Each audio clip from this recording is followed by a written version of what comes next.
So what are my thoughts on short-term rentals? And it depends. So I do a fair amount of deals for short-term rentals. There's some specific markets where short-term rentals are very popular. Outside of Orlando, there's a couple of buildings on Palm Beach Island that allow and encourage short-term rentals. So for certain markets, certain people, short-term rentals can be pretty lucrative thing. The profits on a short-term rental obviously are more than a long-term rental. The flip side of that is it takes a lot more time to manage it, right? Instead of securing one tenant a year, you're securing 10 tenants a month, for a couple of days here and there.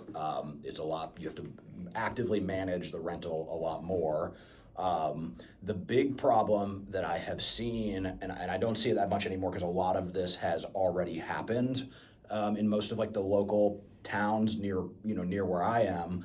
But before all of this happened, there were a lot of people that were buying properties to put on Airbnb or VRBO to do short-term rentals in, and they purchased the property based on a sale price that was supported.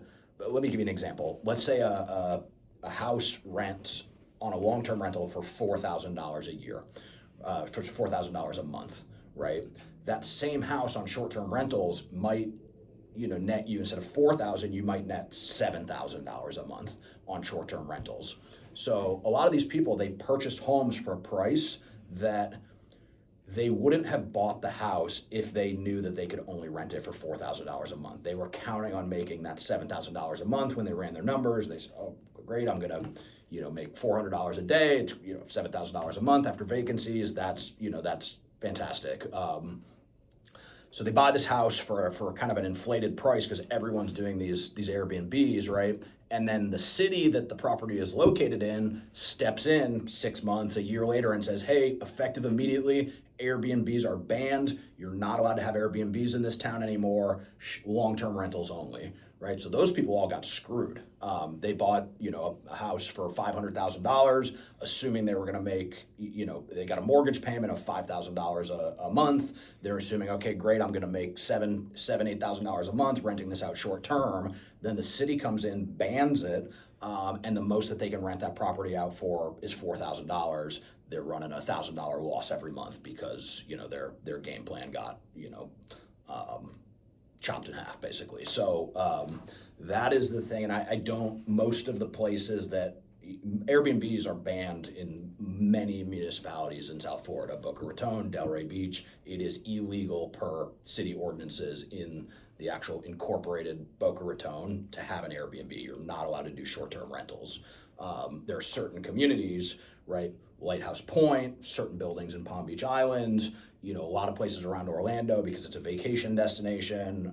Just kind of offhand, there are a lot of places that still allow it, but I think that there is a certain level of risk still associated with doing that and counting on those short-term rental numbers, because those drive housing prices, right? If you've ever watched CNBC, there's a lot of talk about how all these Airbnbs are coming in, they're driving up prices for regular families. It's pricing normal people out of the market. Well, that happens if properties are renting out short term for significantly more than what their long-term market rent is. You're going to pay more for that property because there's like a certain level of profit, or arbitrage would be the word, if